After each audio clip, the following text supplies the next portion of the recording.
Nakakaloka sila 'no. Alam mo ngayon kung ano yung alam niyo pala ngayon kung ano yung dinagdag nila? Impeachment.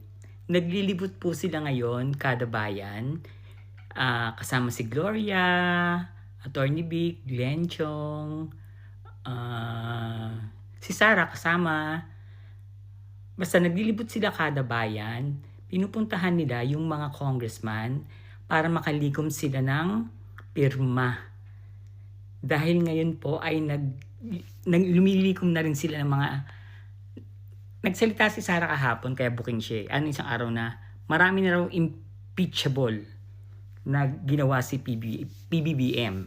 So ang gagawin naman ngayon, ang dami nilang plano, Diyos ko, nakakaloka. Pinost ko sa Facebook kung saan-saan sila nagpupunta. Doon naman sila naloka. Binibigay ko talaga address. O andyan sila ngayon sa Fairview. Alam ko yung lakad nila, pero yung eting eksena na ang dinagdag nilang plano is impeachment for BBM. And Maricel Soriano, parang invited ka daw for 2 billion. Diba? Kasi diba sinasabi nila dati na si Maricel daw yung kasamang yung kajaming, ganun-ganyan. Eh di sana nun niya pa sinabi. Ba't ngayon lang? So hindi na siya paniniwalaan dyan. Yung credibility, wala na yon. Marami silang kinakausap ngayon.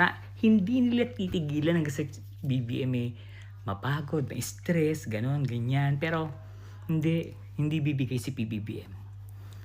Maniwala kayo sa akin. Hindi siya bibigay. Lalaban siya. Pero syempre, suportahan natin ang presidente. Lalo na sa 30, sa November 30 kasi, walang pumapasok sa akin. Si Charlie hindi nagre-report ha. For sure, wag tayo pakampante.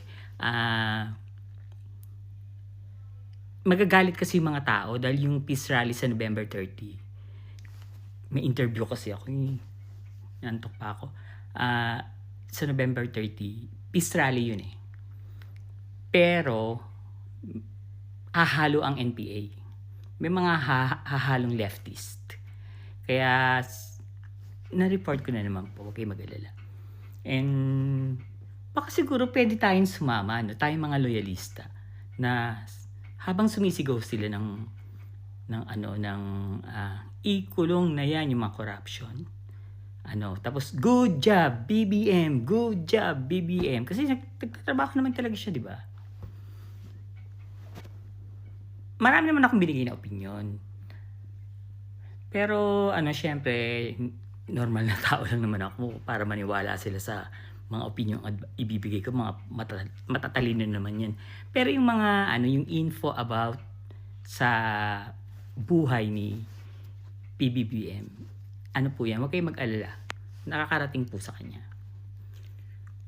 Matapos ng November 30, malalaman ko lahat yan kung ano yung plano nila.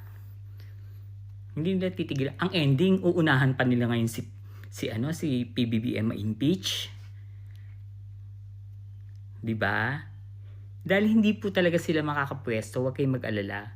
Hanggat hawak natin ang militar, hanggat sila Browner, ang loyalty ay na kay BBM, hindi sila makakaupo.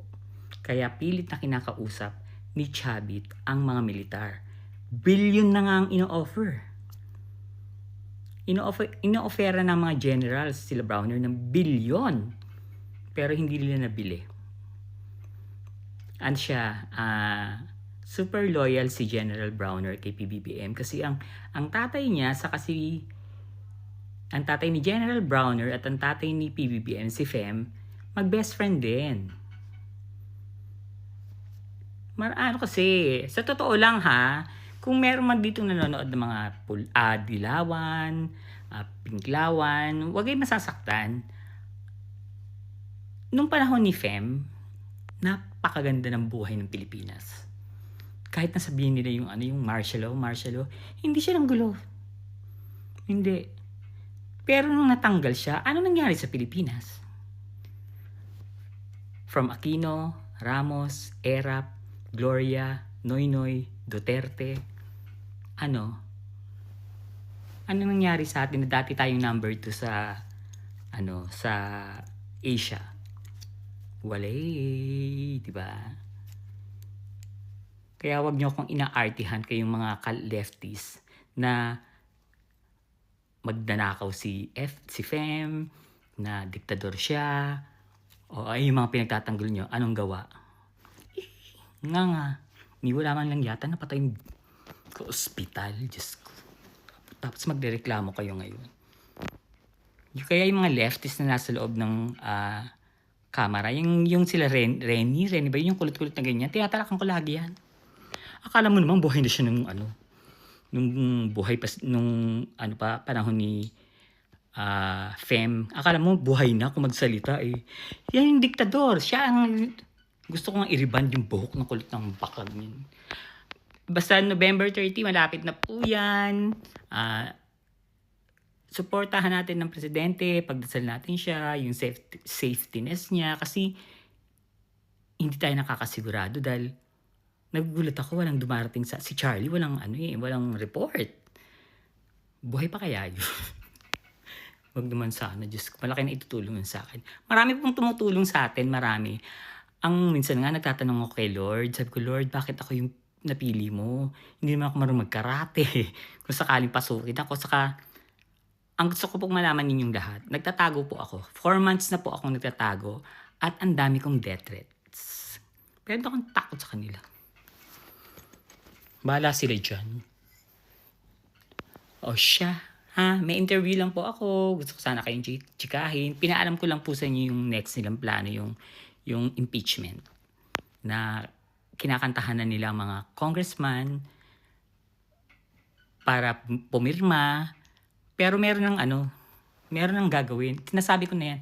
May eksena na. Hindi ko lang pwedeng siyempre sabihin sa inyo, di ba? Okay, mag-alala. Hindi nila matatanggal ang presidente.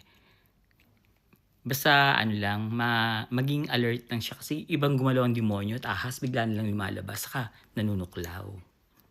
Diba? Kaya God bless kay President and the Philippines at ako'y mag-aayos na dahil ang interview ko ay 8 a.m. Chururut sa akbe. Sarbaliw. Yung mga sinasabi ni Saldi, yan scripted Bago niya pa sabihin yan, pinost ko na yan. Yung kay Sandro, saka yung operation sirain si Lisa Marcos. Kung maniwala dyan, di si Saldi yung nagsasalita. AI yun. Script ng mga DDS. Bye!